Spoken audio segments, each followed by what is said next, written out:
Unless you've been in a coma for the last few years, you may have noticed that nationalism is on the rise globally. And by the way, if you did just wake up from a coma, here's what you missed. America is now a reality show. We decided to put kids in cages for some reason. This has nothing to do with the video, so why are you even bringing it up? Also, no, they were not cages.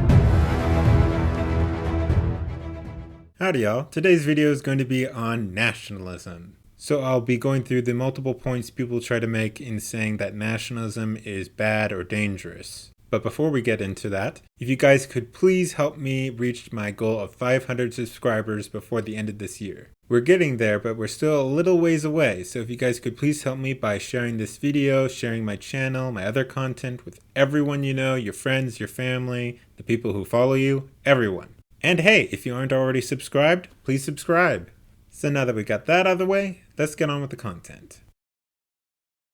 Now, not everyone says nationalism is bad. Even the left doesn't always say it is bad. There are some who will say that it's neither bad nor good, but they connect it with something that is bad, and that would be Nazism. It's important to understand that nationalism in itself isn't inherently bad. Nationalist ideals like liberty and equality have inspired movements like the American and French revolutions. The problem is that nationalism has also inspired things like the Nazi Holocaust. So you can see why calling yourself a nationalist can be problematic. Yes, technically Hitler was a nationalist, but he was more specifically an imperialist. And even more specifically, he was an ethnic imperialist.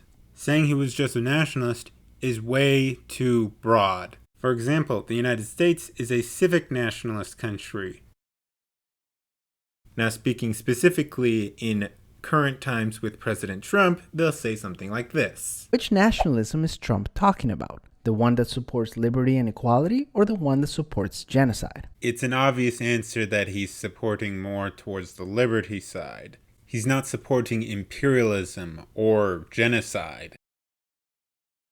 Another common argument you will hear is that the US is pushing for white nationalism. Part of the problem is that nationalism always tries to promote a single, unified national identity. Naturally, the majority population in any country will always feel like they represent the identity of the nation. In the United States, Christians with white European backgrounds feel like they represent the national identity. Trump's nationalism is rooted in fear of outsiders and the belief that Americans, especially white Americans of European heritage, are inherently superior to others. You might be able to argue that for countries in Europe, but the United States, no. You're not a white American, you're not European American, you're not Black American, you're not African American, you're not Asian American, you're just American. And in fact, it's so unimportant that even the Washington Post said that only 22% of Republicans actually think that European heritage or descent is important to being an American. That's only 5 percentage points more than Democrats.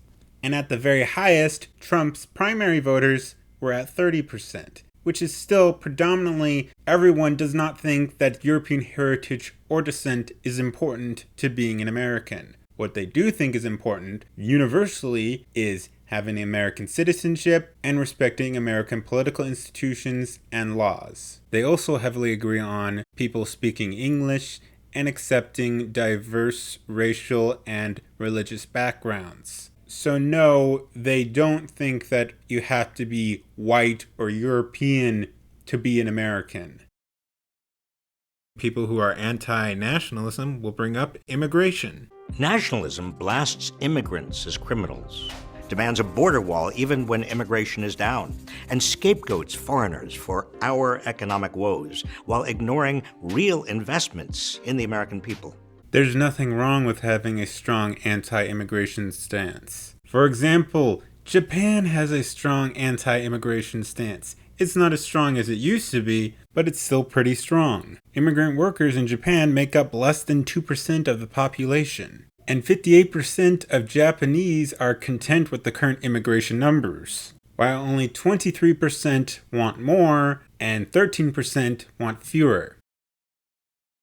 And of course, we'll also get the typical America is a nation of immigrants argument. Either consciously or subconsciously, the majority tries to protect their own power and status by saying they're protecting the national identity, which is really their own culture and values. Yes, they're protecting their culture and their values. However, that has nothing to do with their race or their skin color. Because as I said, Americans overwhelmingly do not think that race is important to be an American. Americans have a unique culture of their own, and there is nothing wrong with wanting to preserve your culture and your values. They'll also mischaracterize what fascism is. If you add in economic anxiety, an authoritarian leader who knows how to stoke fear of minority groups, and a narrative that says that we need to return to a mythical past when things were actually great, then we have all the ingredients necessary to move the country towards fascism. Fascism wants more control over the economy. Fascism will more than likely take away your guns. Fascism will take away your freedom of speech. It's not just controlling the borders. It's not even just the national identity. It's a combination of factors. The three things that make a country a fascist country is authoritarianism, specifically getting rid of your freedom of speech and your right to defend yourself with guns. The other two factors is a strong control of the economy. Not so much taking control of the means of production as it is telling businesses what they can and cannot do. And the last factor is extreme nationalism. And there's also the stereotypical argument that nationalists are all so, well, like this. I love my country. No, I love my country, eh? I said I love my country. I said I love my country, eh? What's so great about your country? Ours is better. That's not nationalism, that's just They will also say that nationalism often leads to war. First of all, nationalism often leads to revolution and war. Those weren't exclusively nationalist countries, those were imperialist countries. For example, the United States is a nationalist country, and most of the wars we have been in is not to gain more territory. They will say that nationalism led to World War I and World War II. In fact, nationalism was one of the primary causes of both World War I and World War II. No, it was imperialism. Nationalism had nothing to do with it. Nationalism does not have the requirement to be expansive. Imperialism does.